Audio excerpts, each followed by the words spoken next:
Developing stronger and more muscular legs is a common training goal.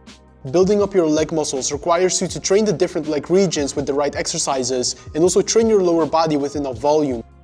If you have been struggling with developing your legs, then this video is for you. I will give you 5 science-based tips on how you can better develop your legs. With the help of these 5 tips, you will be able to build a well-rounded lower body. Let's dive straight in by discussing the first tip, which is to make sure that you train a heavy lower body pushing exercise and a challenging hip hinge. The foundation of any legs training program is a challenging form of lower body pushing like squats and performing hip hinges like doing deadlifts. Doing legs isolation exercises is fine, and there definitely is a time and place for doing isolation movements like the leg extension and hamstring curls. But to properly grow the large muscle groups of your lower body, which are the quadriceps, hamstrings, and glutes, we need a challenging lower body push and a heavy hip hinge. Now, when I say lower body push, a back squat will be the first exercise that comes to mind. And that's for good reason, because the barbell back squat is one of the most simple ways you can overload the quadriceps and glutes. But a squat is not the only way we can perform a lower body pushing movement. With a squat, we're looking to overload mostly knee extension. We can also train knee extension with a Bulgarian split squat or even leg press variation. As long as your lower body training routine incorporates at least one heavy lower body pushing exercise, your quadriceps will be overloaded well. Now, regarding the hip hinge, this refers to performing deadlift variations. Next to a heavy lower body push, we also need to train a hip hinge to make sure the hamstrings get good stimulation. If we look at the research, we see that squats are effective for engaging the quadriceps and glutes, but the hamstrings are not engaged much. To focus on the hamstrings, we can benefit from doing a separate hip hinging movement like the Romanian deadlift, which will directly train the hamstrings through hip extension. So for building your legs, the first step is to make sure you have a heavy push exercise and a hip hinge. Now, the second tip is regarding training your glutes. With a heavy lower body pushing exercise and a hip hinge, your glutes will be challenged relatively well. But if you want to place specific focus on glutes development, we can benefit from doing more. Specifically, there are 2 movement patterns I would focus on if growing your glutes is the goal. This is doing a bridging motion and training hip abduction. 2 major movement patterns that your glutes act in are hip extension and hip abduction. So if growing your glutes is the goal, training something like a hip thrust and cable hip abductions in your routine is a good aim. Especially a hip thrust would be a key exercise to train here since it targets the glutes maximus, the largest part of your glutes.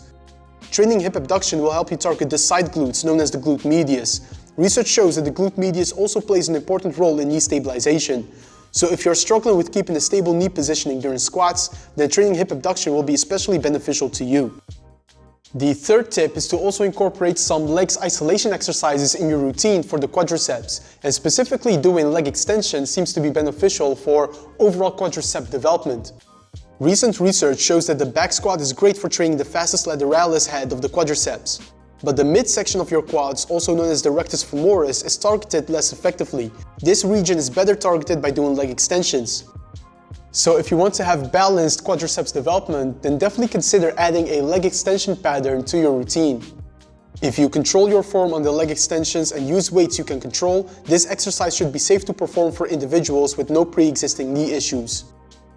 Tip number 4 is about training the muscles at your lower leg. And when we talk about the muscle at your lower leg, most people think of only the calves. But there's more to your lower leg than just the calf muscles. On the outer side of your shin, there's also a muscle known as the tibialis anterior. Developing this tibialis muscle contributes to lower body strength and aesthetics. If developing more aesthetic legs is the goal, then prioritizing the calves and your tibialis anterior in your training is beneficial because these are the muscles that you will typically see while wearing shorts. Also, for those that like to engage in running, having both strong calves and strong tibialis anterior helps you shock absorb better, resulting in improved running performance. The way you can train your calves is simple, and that's by doing calf raise variations. Preferably, we train both seated and standing calf raises, so that you have calf raise variations that target both the soleus and gastrocnemius. For the tibialis anterior, we want to train the opposite of a calf raise, so instead of training plantar flexion, we now want to train dorsiflexion. One exercise I started doing recently to train the tibialis anterior is the tibialis raise. Start by resting your back against the wall and placing your feet in front of your body. The closer your feet are to the wall, the easier the tibialis raise will be. If doing the tibialis raise with your body weight feels very easy, you can progress the movement by doing one leg tibialis raises or adding resistance through a resistance band. The fifth and last tip is regarding how often you should train your legs in a week.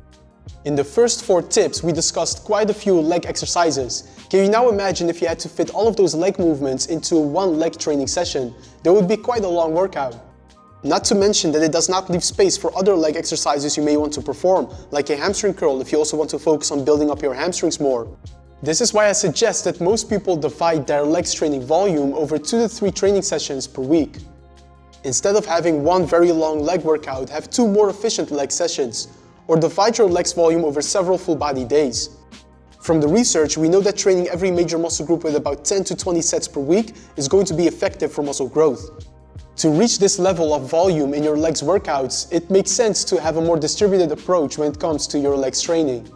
To give you a practical example, this is how I have been approaching my legs training recently in 2 workouts. As you see, all the movement patterns we discussed in this video are covered. I also have some additional core work in my leg workouts these days to focus on bringing up the abdominal muscles more. But that's all for today's video. We've discussed some key tips on how you can train your legs, and I hope that you've been able to get some good insights out of this. If you want to take things to the next level and are looking for my personalized guidance to help you optimize your training and nutrition, I suggest you check out my online coaching service. You can apply by visiting the link in the description. As always, if you have any questions, feel free to leave them in the comments below. Also, if you found this video helpful, then leave me a thumbs up, subscribe to the channel if you haven't yet, and I will see you in that next video.